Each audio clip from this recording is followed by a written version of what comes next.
Hey everybody, welcome to the second week of Conscious Coaching Insights. Bridget, welcome. Thank you. Great to have you here. Now, Bridget, I know that you specialise in being a mentor, also doing practice supervision, and you also have a love for NLP and reflective coaching. And you just finished 3 days training coaches on NLP, was that? So I'm halfway through running a practitioner course, which is online as it has to be at the moment, but it's really amazing, and I think people are becoming much more conscious of what's going on in their world and have the tools to change it. So that's what I love about it, really. Brilliant. So who's attracted to NLP? So who's attracted to NLP is people who've perhaps got a degree of awareness, know that what's going on is not solvable at a conscious level. So they may have done a lot of coaching or counselling or CBT, and they're just not getting anywhere, and they're, if you like, their unconscious mind stopping them from doing things, so it's protecting them. So every time they put themselves out their comfort zone or do something that might have a consequence, they're stopped. So I think because NLP is all about, programming and how you use your language and how it's all interconnected, then if you can reprogram a thought or a feeling really quickly, then that's what people are attracted to. And also if they want to have the skills to do the same with other people, which is why they come on courses, really. And that's got to be a good thing, right? If you're stuck and we spend an awful lot of time in our business and in our lives trying to do things, and I always say we don't know what we don't know. And if NLP is a great way to get people those shifts and a change in perspective very quickly, then that is a great thing in my mind. I think so, because I don't really like to say how many years I spent, but until I was about 50 probably, I just did what I always did. I interacted with the people I always interacted with, and I knew there was a sort of something more, but I just did what I did because that's what everyone else does. But once you want something different for yourself, then all your old programming and things from your teachers and what your parents have said, etc., sort of come in and sort of have the potential to stop you. And you can either push through that at the conscious level once you become conscious of it, or actually, do something about it really quickly. And that's what I love, really, is the quick fix. The quick fix. I make people suffer. I know when I was doing my coaching training, it was, the big thing was the answers are always inside of the client. And I just actually don't believe it. I just don't believe it. Because for me and my practice, that is, so I'm a mentor stroke coach. I use coaching and mentoring. I can't do my job without doing both. But how I used to say to myself, how long did I want to make someone really struggle when they really didn't know the answer? How long did I want to keep them in that place of pain when I could quite easily, help them move in the direction they needed to go to release themselves, see things from a different perspective. Yeah. So I'm on the other side of the fence when it comes to the answers are inside the client. I think they are to a certain degree, and you can get a little bit, you can get their position of where they're at, but actually they don't have all the answers. No. Really don't. And I think what's happened is maybe they do, and it's an interesting question that I'm going to think about even more. Yeah. But if they're deleting, generalizing, distorting what's there, and they're not aware of what they're doing, then once they become aware of what they're doing and they become aware of what's coming out of their mouth and in their thoughts, then it's almost like there is something there that they can do something with, and we can do that with NLP, which is So it's an interesting discussion, that. I will think more on that, because I know it's a presupposition everyone has all the resources they need. Interesting one. I shall discuss it on a course. Yeah, a great friend of mine, Jackie Arnold. I don't know if you know her. I know the name. Yeah. Yeah. Fantastic coach. She mentored me years ago, and I was talking to her the other day, and I said, I'm just not a big believer of this. And she is a big believer on it. So we just had two very completely different spins. And I said, but isn't the bit of that you don't know, I can't think of how to say this now because it's a bit complicated. If someone doesn't know, that's the bit they don't know. They just don't know. Is that a conscious, unconscious, if you see what I mean? Sort of like, yeah. It's conscious, unconsciously incompetent. So they don't know what they don't know. But that's the whole purpose of coaching, is to raise that up, and then to be able to change that once it's conscious. Yeah, it's absolutely fascinating, and I think it's great to have this conversation about mentoring, coaching, supervision, coaching, NLP, because they are all very different, but all it's a fantastic variety of skills and skill set to be able to use. Yes. With your clients. And what I like about that is that you can dip in and out of, with the client's permission, into different disciplines, rather than just being fixed and have a fixed mindset and being heavily in one. Yes. And if I'm coaching and someone wants some advice because they're doing something that I've done before, then I'll step out of that and then go back into the coaching. So it's all, as you say, it's all intermingled, really, isn't it? And I'm coaching NLP. I'm supervising NLP coaches now, and I think that's been a bit of a missing link for me. Brilliant. So when I did my training, there was no one to say, well, this is what you do, and this is what happens if something isn't feeling as good as it should, or I've forgotten what pattern to use, or whatever it is. It hasn't been there, and I'm pretty determined to fill that gap. And I'm loving the supervision, really loving it. It's stretching my brain, and I think making my own thoughts and my own practice. As you know, when we do work with other people, it gives us some conscious awareness of what we're doing ourselves, which is always very handy. And I always think you've got a really brilliant coach when they are very self-aware of their own story and how that impacts on the client, and how, because a lot of people do, because our stories are very similar to our clients, and that's obviously why we work with our clients, is because we share a similar story. But I see it way too often where people lean too far into their client's story, and actually, to be a really great mentoring coach and an NLP practitioner, is NLP different to coaching and the mentoring role? Well, I think it all goes together, because I coach using NLP. I coach using things that aren't necessarily NLP. I just think it's a series of skills and attitudes that go across it all, really. And whatever comes up, we have skills to deal with it, whether that's NLP or traditional coaching or whatever. And I guess what I find is that sometimes, conscious, so sort of coaching, as in the client wants to just give you a lot of story, I don't find that particularly helpful. And I think that's I want to know the patterns so that I can raise awareness of the patterns, which is often a light bulb moment to people. And just change the patterns, the beliefs, your values, put your goals into your unconscious mind, and I find that really helpful, but I don't always do that. So I love that.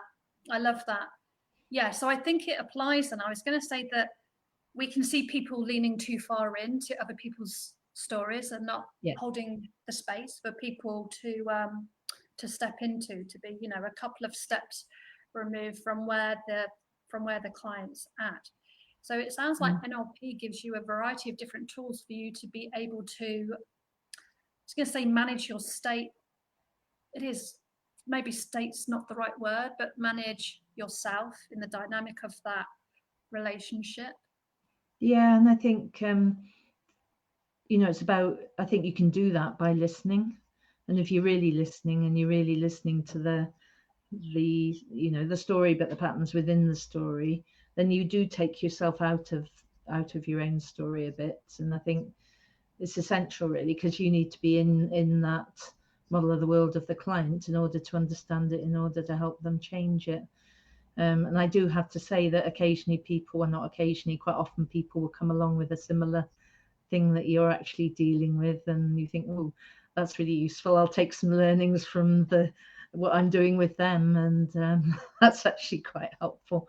But I tend to stay out of the story. And you know, I was working with someone last week who, you know, there was a lot of things going on in their life, and they got really stuck in it.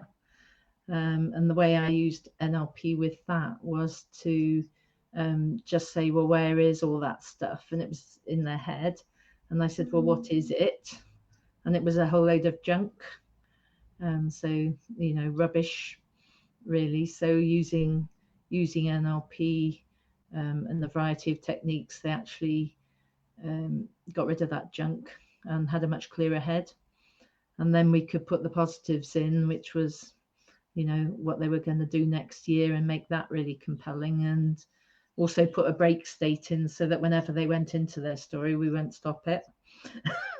Because it's sort of part of the pattern, isn't it? And you know, that took half an hour, and it was made an amazing difference.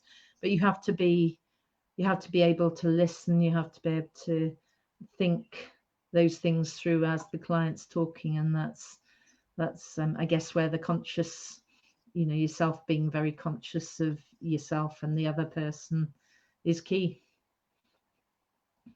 Yeah, I think that's fantastic what you say. I think, you know, sometimes, right, I'll phrase this a different way. People can be driven sometimes when they're working with their clients, because they're managing the business, and they're thinking about sometimes how they're going to get the next sale, how am I going to, you know, move on to the next thing, get the client. They take themselves of creating that clean space for the person it is that they're working with. So it almost it interrupts what it is that you're trying to achieve with the client. I did some research recently, and I asked, one of the questions was something like, you know, what really turns you off about working with particular coaches? And actually 99.9% of people, I think there was only a couple that didn't say it, was that, you know, they're just thinking about what they're going to push you into, what are they going to sell you next? Yeah, what's the upsell, what's the downsell, what's the cross sell, which takes them out of that conscious space of really being present with the clients. Yeah, no, I just make sure that I've got at least quarter of an hour to think about the actual person, go back over the notes, think about what I'm going to be doing. It's almost like you can feel the person sort of getting closer if we were face to face, and you know, sort of think, well, what's in their mind, and just get into that. I also like one of the other things I really like is clean language, and I don't know. Clean language. Yeah. So recently I've been doing a lot of work with metaphors, and you know, this is where that one came from with the rubbish in the head. And when you think about what sort of rubbish is that rubbish, it started to develop its own thing which we could then change. So I'm really keen. I'm going to be developing myself more to use that. I think it's all part of NLP and that crossover anyway. Yeah, Yeah. And what's great about that is you can meet the client exactly where they're at, because if one discipline or one strategy or one tool isn't working, you can just find the right one that does. So that's Yes. brilliant. And I like what I'm enjoying at the moment is because there's less, perhaps, what I call breakthrough coaching, where we do that over 2 days. And usually I've been doing that face to face. So there's obviously less of that, although I'm doing it online now. But just the things that come up that take a session or two, and you can be really flexible and work out exactly what it is that's going to make the difference to that client, and be clear at the beginning, what is it you want to change, and what do you want to be true at the end of the session, and then you've got that direction, and just listening to what they're saying for most of it, and then perhaps doing something to change it all at the end and get the goal. It's fascinating, and I love it. Are you focused in on a particular niche? I tend to work with people in business who are getting in their own way. So stuck business owners. I tend to call myself a chief unsticker, is what I say to myself. And people who are stuck know that they're stuck. And if you're in business, then, because I've been there myself when I started, I was a GP, and then I moved to being a business owner, and I got quite stuck at that point because I thought maybe I wasn't good enough. Success is too hard to get. And I just really did a lot of self-sabotage at that time. And I guess we all work with people that maybe they've been through the similar stories as us. And if you're running a business and your head's not in the right place, well, I say head's not in the right place, I don't know where else it would be. But if your thinking's not in the right, if it's not effective, then your business is going to do less well. And I just enjoy sorting all that out for people.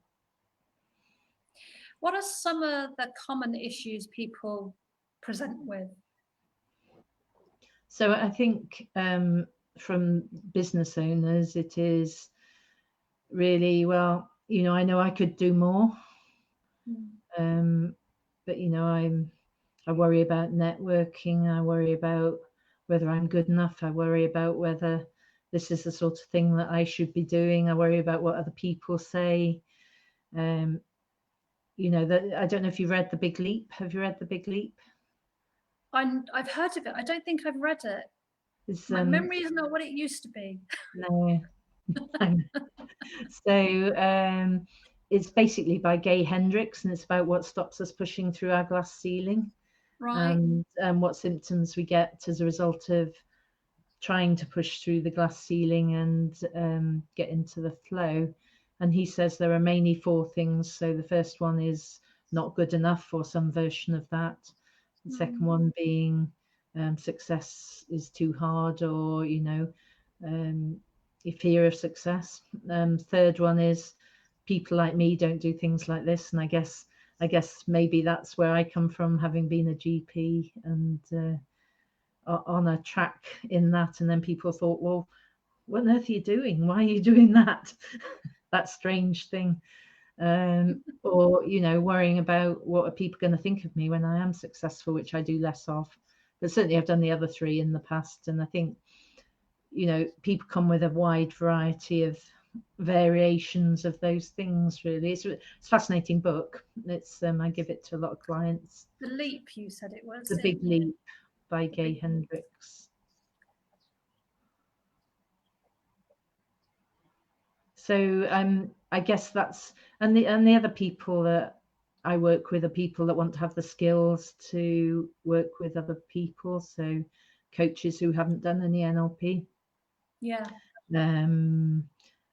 People who run teams, people who run businesses, people who interact with people on a wide variety of levels, just want to have some influencing, negotiating, problem solving skills, which NLP training really does for you. It's amazing.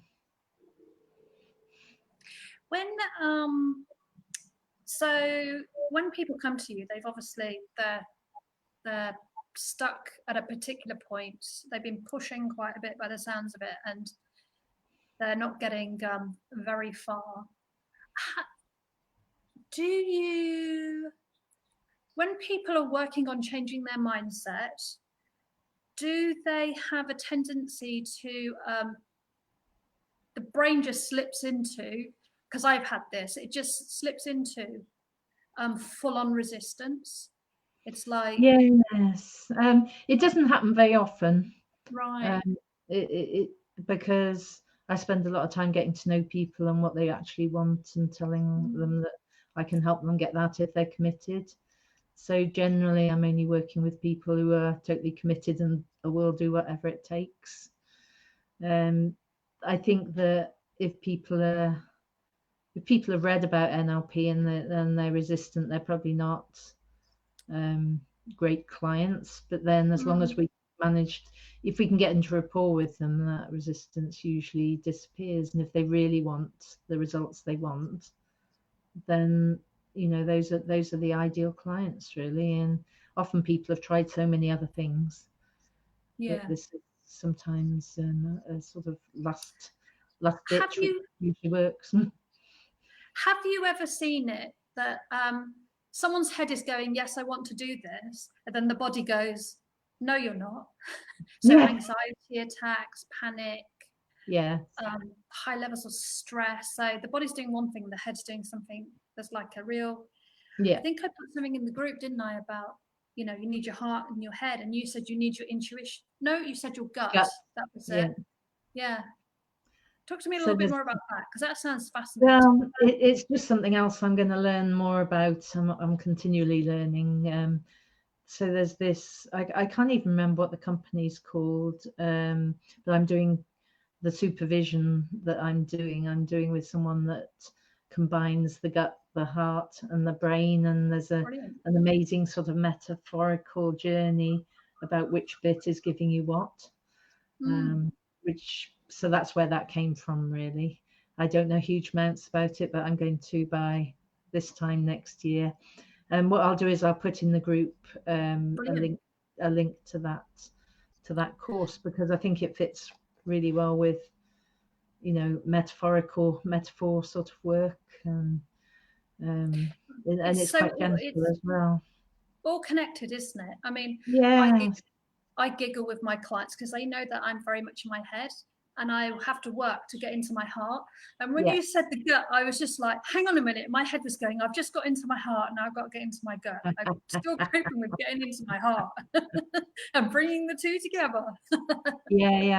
It is fascinating, and I guess it's just another model, really, that can be really useful. I know that I did some work on an avatar about 6 months ago with someone, and we did a heart avatar, and I think it was about breathing into your heart and seeing what came up.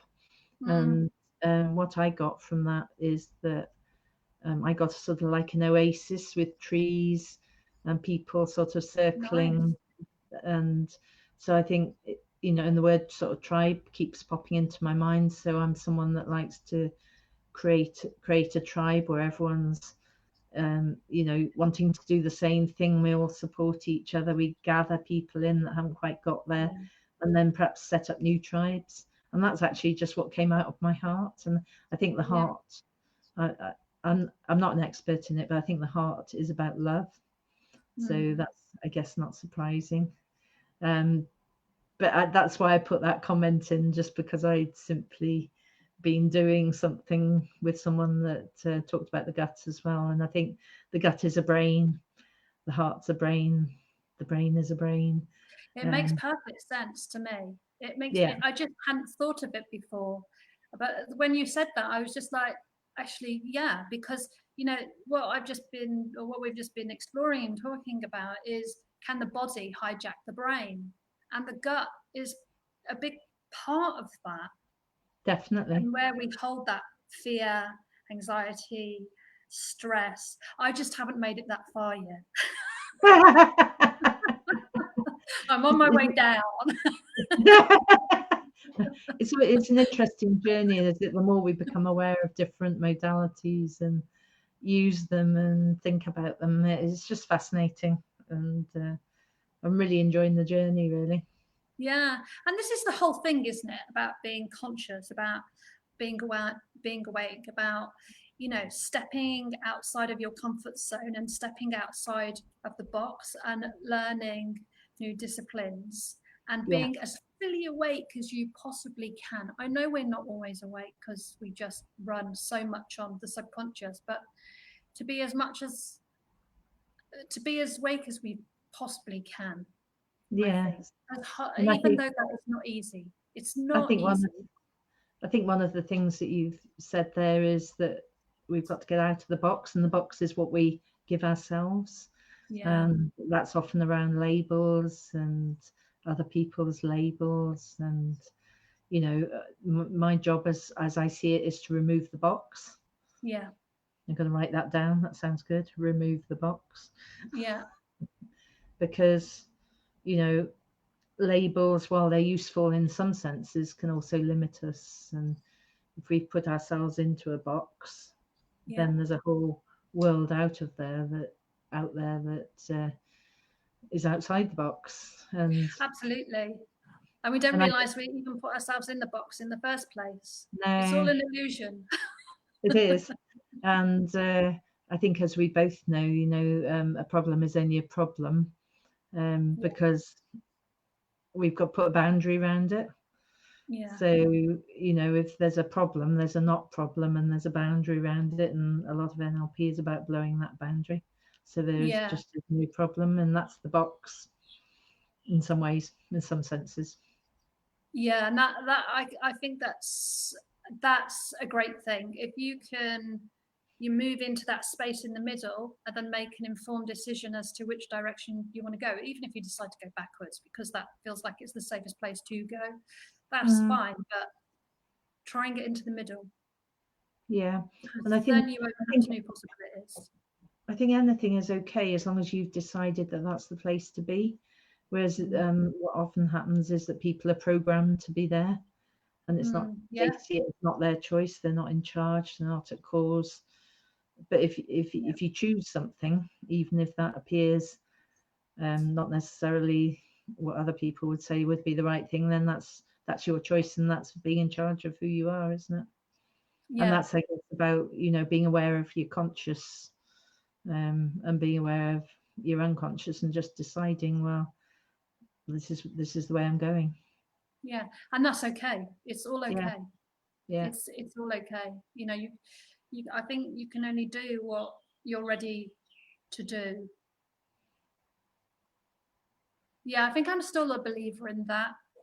You know, people can, you know, even if you're working with people and they have a different insight and even a different way of seeing things, and working with you to try and shift your perspective, you will only ever do what you're ready to do. Absolutely. And I think that's key, and that's sometimes where the resistance comes from, isn't it? But then if your resistance is built on beliefs that aren't useful for you and not true, then it's probably worth getting rid of those beliefs and then deciding if you're still resistant. Yeah.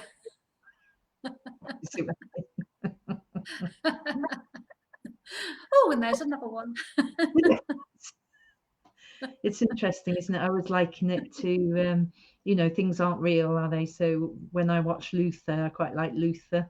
It's a sort of crime drama, and, you know, you sit there like this, and, you know, sort of like dissociate yourself, and then you go upstairs, but you got to check under the bed and in the wardrobe, and but it is just a television program, isn't it? And you can go and make a coffee and change your state, and it's not real anymore, and then come back in. Yeah. So fascinating. It is fascinating. Bridget, thank you very much for your time today. If people want to check you out, get hold of you, where can they find you? So I have a website, which is www.drbridgetnlp.com. So Dr Bridget with a D, NLP.com. And the email address is info@drbridgetnlp.com. I also have a Facebook group called One Step Closer, which is about mindset for business success. Brilliant. And you know, all my NLP courses, on there. If people are interested in supervision, just get in touch and we can have a chat. Anyone that wants to make some changes in their life and have a fascinating time doing it, really. I'd love to speak to you. Brilliant. Thank you very much for your time. And if anybody has any questions, just pop them below the video. That would be absolutely awesome. Remember to tag Bridget and myself in to make sure that we see that you have posted, because social media is a bit random. It can get lost in cyberspace. And I will see you all next week. Take care, Bridget. Thank you.